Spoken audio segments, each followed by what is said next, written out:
Šiandien aptarsime Joe Gibson knygą The Vital Nerves – A Practical Guide for Physical Therapy.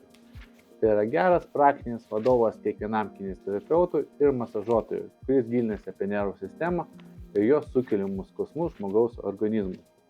Autorius pastebi gerą mintį, kad ne visos skausmo priežastys būtent atsiranda dėl raumenų.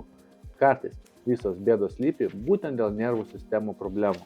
Dažniausiai medicinoje galvojame, kad visos bėdos atsiranda būtent dėl raumenų arba sąnarių problemų. Bet kartais iš tikrųjų visos šaknys slypi būtent dėl nervų sistemos. Sakykime, pacientas ateina pas jūs ir kreipiasi dėl peties skausmo. Ir iš tikrųjų priežastis gali glūdėti būtent dėl to, kad stuburo srityje būtent yra užspaudžiami nervai. Todėl svarbu suprasti, kaip nervai keliauja per kūną ir kaip jie gali sukelti skausmą skirtingose vietose.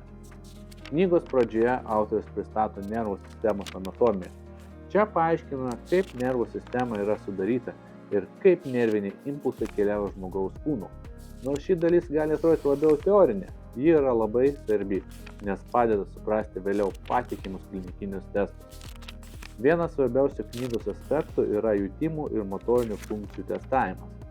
Autorius pristato dermatomų ir miotomų testavimo metodus.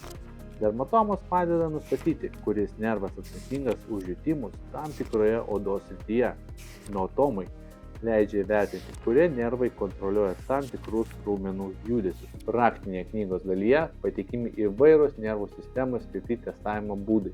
Autorius labai tiksliai perteikia, kaip atlikti jutiminius, refleksinius ir motorinius testavimo būdus, kad kiekvienas specialistas taip geriau suvoktų, kame yra bėda, ar dėl nervų sistemos, ar dėl raumenų. Be to, daugelį knygos iliustracijų patikimi QR kodai, kuriuos nuskenavus galima patekti į papildomą vaizdo medžiagą. Ten autorius praktiškai parodo, kaip teisingai atlikti skirtingus nervų sistemos testus.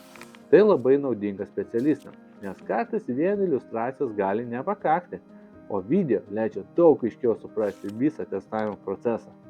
Autorius taip pat pabrėžia vieną svarbią problemą. Kartais specialistai per greitai padaro išvadą, kad skausmą sukelia tik raumenų pažeidimas.